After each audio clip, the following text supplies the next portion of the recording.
오늘 이렇게 금요기도에 또 주님의 전에 나오신 여러분 우리 비대면 예배 속에 최소의 인원과 또 영상을 통하여서 또 기도하시는 여러분들 위해 하나님의 크신 은혜 아복 임하시기를 주님의 이름으로 축원합니다. 오늘 여러분과 함께 나눌 말씀은 하나님이 주시는 경고, 하나님이 주시는 경고란 제목으로 함께 말씀을 잠깐 나누겠습니다. 일본에서 쓰나미가 발생한 지 벌써 10년이 되었습니다. 그때 쓰나미 경고를 경고음이 울렸을 때 그것을 듣고 피한 사람들은 그 생명을 이제 구할 수가 있었습니다. 물론 피하지 못한 사람들은 끔찍한 죽음을 당했었죠. 그때 일본의 한 어촌은 메이지 시대 때 15m 그 쓰나미를 기억하여 15.5m의 방조제를 고집해서 세웠는데 그 14m 그 규모의 쓰나미가 덮쳤기 때문에 온 마을이 전혀 피해를 안 입었다는 그런 마을이 있습니다. 한마디로 경고의 소리에 귀를 기울였던 좋은 사례가 된 것입니다. 여러분, 우리 신앙생활 속에서 경고의 소리를 듣느냐 듣지 않느냐는 무척 중요하죠. 왜냐하면 나의 영혼이 죽느냐 않느냐가 거기에 달려있기 때문입니다. 오늘 본문을 보시면 하나님은 경고의 나팔을 부실 때가 있습니다. 하나님께서 여호와의 날을 예표하시며 이렇게 메뚜기 재앙을 통해서 심판을 경고하셨습니다. 이때 하나님의 경고의 나팔을 듣고 그 경고에 반응하여 돌이키느냐, 무슨 소리인지 몰라서 그냥 재앙을 당하느냐는 전혀 다른 결과를 얻게 될 것입니다. 여러분은 그렇게 볼 때 어떤 삶을 살기를 원하시는지요? 여러분, 오늘 말씀 하나님이 주시는 경고라는 제목을 가지고 여러분 하나님의 경고에 대해서 어떻게 반응할 것인가를 생각하시는 이 시간 되시기를 주님의 이름으로 축원합니다. 여러분, 요엘서는 오늘 본문 요엘서는 재앙을 통한 심판을 경고하는 말씀입니다. 1장에서 메뚜기 재앙을 통해 심판하실 것을 경고하셨습니다. 메뚜기가 일으키는 황폐함은 아주 끔찍한 그런 일이겠죠. 차마 눈 뜨고 볼 수 없는 처참함 앞에서 이렇게 되지 않도록 빨리 돌아오라고 하나님께서 경고하셨던 것입니다. 더 큰 재앙을 피하라는 하나님의 사랑의 경고 말입니다. 여러분, 요엘은 여호와의 날이 임박하였다고 경고하면서 어떤 일이 일어날 것이라고 했습니까? 요엘서 2장 1절 2절을 제가 다시 한번 읽어보겠습니다. 시온에서 나팔을 불며 나의 거룩한 산에서 경고의 소리를 질러 이 땅 주민들로 다 떨게 할지니 이는 여호와의 날이 이르게 됨이니라. 이제 임박하였으니 곧 어둡고 캄캄한 날이요 짙은 구름이 덮인 날이라. 새벽빛이 산 꼭대기에 덮인 것과 같으니 이는 많고 강한 백성이 이르렀음이라. 이와 같은 것이 옛날에도 없었고 이후에도 대대에 없으리로다. 아멘. 여러분, 여호와의 날이 임박했다는 이 경고의 소리를 질러서 지금 그 땅 주민들을 떨게 하겠다고 하셨습니다. 이 경고는 전에도 없었고 이후에도 없을 것이라 하시면서 상상할 수 없을 정도로 끔찍한 일이 일어날 것임을 이렇게 경고하셨던 것입니다.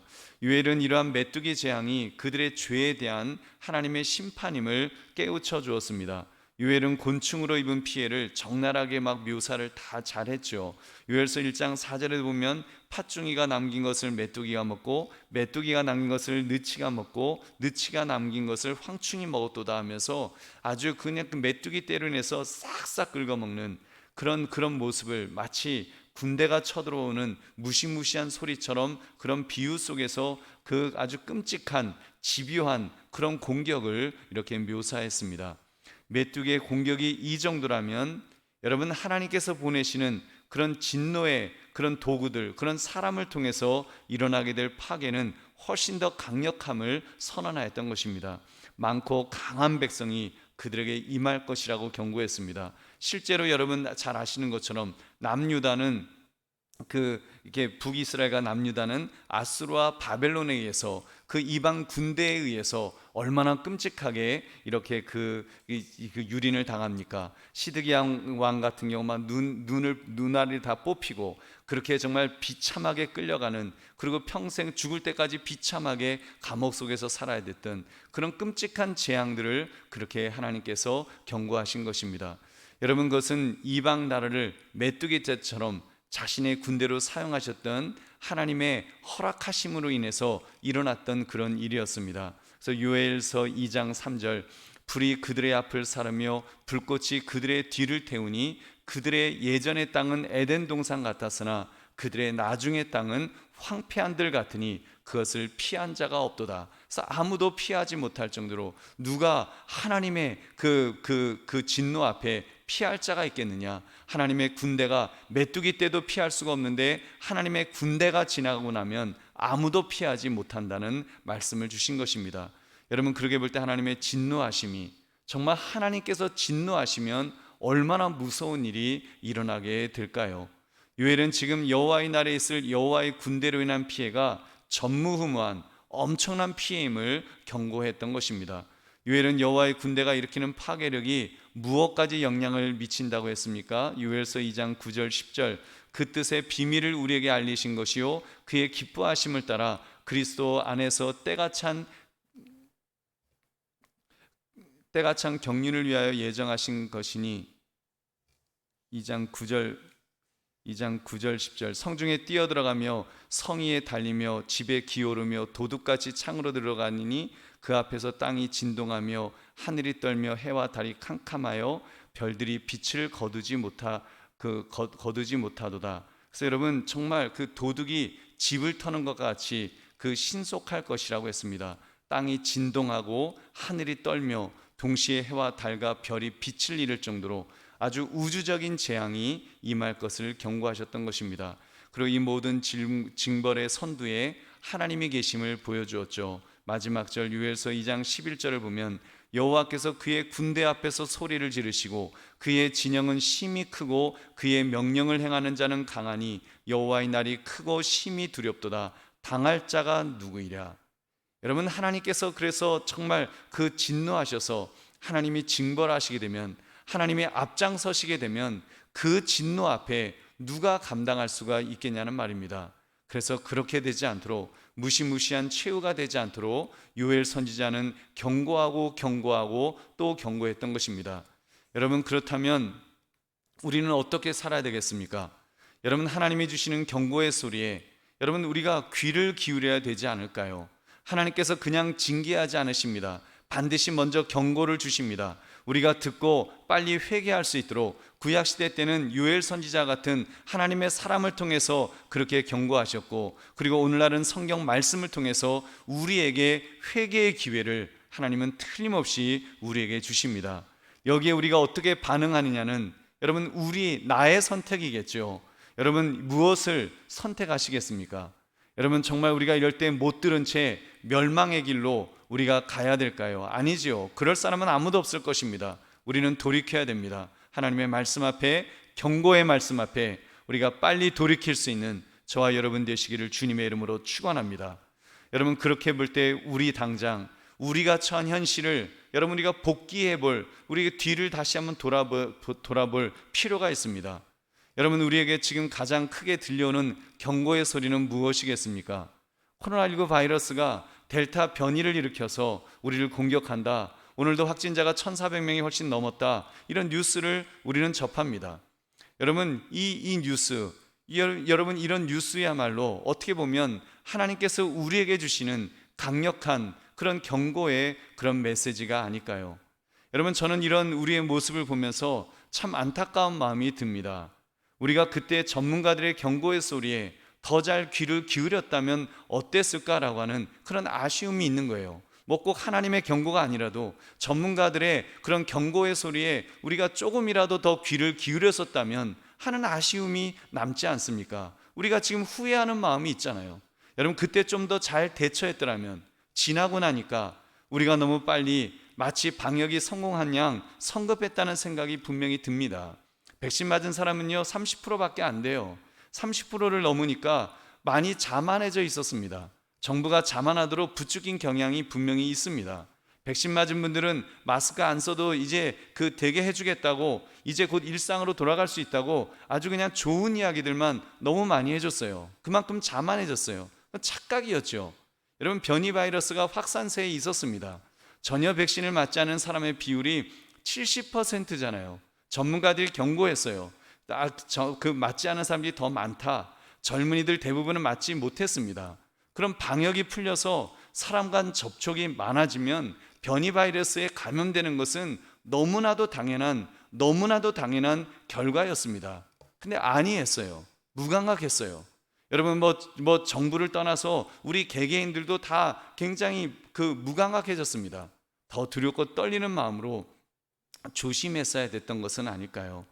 여러분, 이런 확산세는 비단 우리나라만의 문제는 아니겠죠. 영국도 뭐 지금 백신 접종을 많이 했다는 이유로 요즘 확진자가 하루 3만 명씩 나온다고 하는데 이제 뭐 더 풀어주겠다, 규제를 풀겠다, 이런 발표를 했다고 합니다. 아무튼 전문가들은 지금도 그러다가 끔찍한 일 당합니다. 막 경고하고 있어요. 뭐 어떻게 될지는 모르지만, 정말 백신이 이길지 바이러스가 이길지 모르지만, 여러분 아무튼 그런 경고들이 있는 거예요. 여러분, 인간은 당장 누려야 될 것들, 경제적인 이유 때문에, 이런저런 이유 때문에 자꾸 통제를 풀어주려고 하는 것입니다. 정치인들은 계속해서 풀어주려는 거예요. 참으로 딜레마가 아닐 수 없습니다. 아무튼 여러분, 방역이야 또 뭐 방역 전문가들이 풀어갈 문제일 것입니다. 그러나 우리는 그런 속에서 우리 자신들을 여러분 돌아봐야 되지 않을까요? 여러분, 일상으로 돌아가자는 우리의 몸부림 속에 여러분 하나님 앞에 범죄하는 모습이 얼마나 많은지요.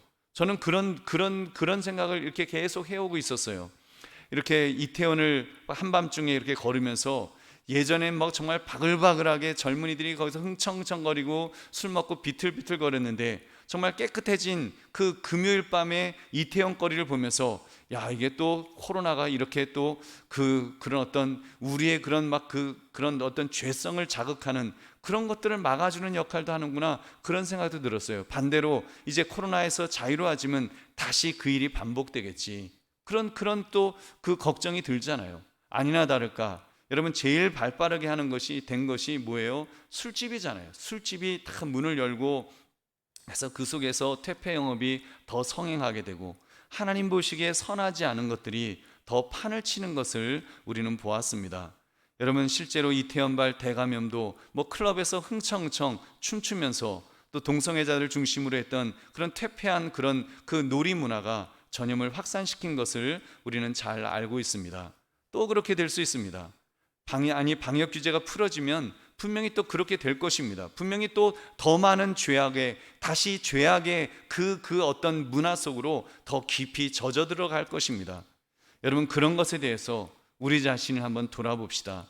다른 사람을 손가락질하며 우리 정죄하기 전에 우리 자신부터, 내 자신부터 한번 돌아봅시다. 내가 하나님 앞에서 범죄한 것은 없는지, 내가 이 시점에서 정말 하나님의 그런 어떤 경고의 메시지에 내가 깨어야 될 부분은 없는지를, 여러분 우리 자신들을 더 돌아봐야 되지 않을까요? 우리는 코로나19보다 더 무서운 죄악에 감염된 자들 아닙니까? 여러분, 가만두면 엄청나게 잠식해 들어올 것입니다. 깨어있지 않으면, 여러분 말씀으로 백신을 맞지 않으면, 아니 부스터샷을 매주 맞지 않으면, 매일 그 부스터샷을 맞지 않으면 변이 죄악이 우리를 감염시키는 것을 우리는 지금까지 경험해 왔습니다. 더 새로워진 죄악의 바이러스가 계속 침투해 들어오는 것을 여러분 우리는 경험하면서도 굉장히 무감각해져 있잖아요. 이제는 그냥 죄악의 바이러스와 그냥 같이 사는 것처럼, 그래서 그렇게 좀 전염되는 것은 아무것도 아니라고 우리는 이미 그렇게 젖어버린 그런 우리의 모습이 있지 않는가요? 여러분, 우리 주님도 그렇게 말씀하시는가요? 우리 주님은 말씀하세요. 너가 손으로 만약에 죄악을 지을 것 같으면 차라리 그 손을 잘라버리는 것이, 눈으로 죄악을 짓는 것 같으면 차라리 눈을 뽑는 것이 낫다라고 여러분 그렇게 말씀하실 정도로 우리 주님은 경계하라고, 죄악을 경계하라고 그렇게 말씀하시는데, 우리는 그냥 같이 살아가는 여러분 우리의 모습이 있지 않냐는 것입니다. 지금 코로나19가 변이 바이러스의 재확산이 여러분 하나님의 경고로 메뚜기 떼를 보내셨던 그런 경고로서 우리가 그렇게 들어야 될 필요는 없지 않겠냐는 것입니다. 여러분, 적어도 이 시점에서 우리의 귀가 쫑긋 하나님의 말씀에 이렇게 말씀의 귀를 기울여야 될 줄로 믿습니다.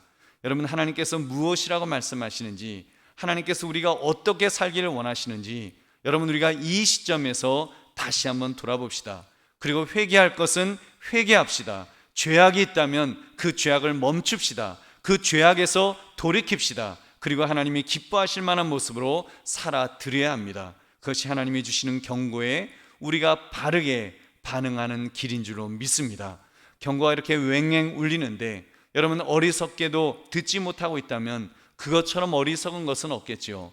여러분 제가 늘 하는 말이 있습니다. 우리 맞기 전에, 정말 매 맞기 전에 우리 더 잘합시다. 매 맞기 전에 하나님께서 매를 드시기 전에 그 전에 우리가 깨어서 빨리 회개하고 빨리 돌이키고 빨리 주님 앞에 바로 서는 것이 여러분 지혜롭게 우리 신앙생활하는 우리의 모습인 줄로 믿습니다.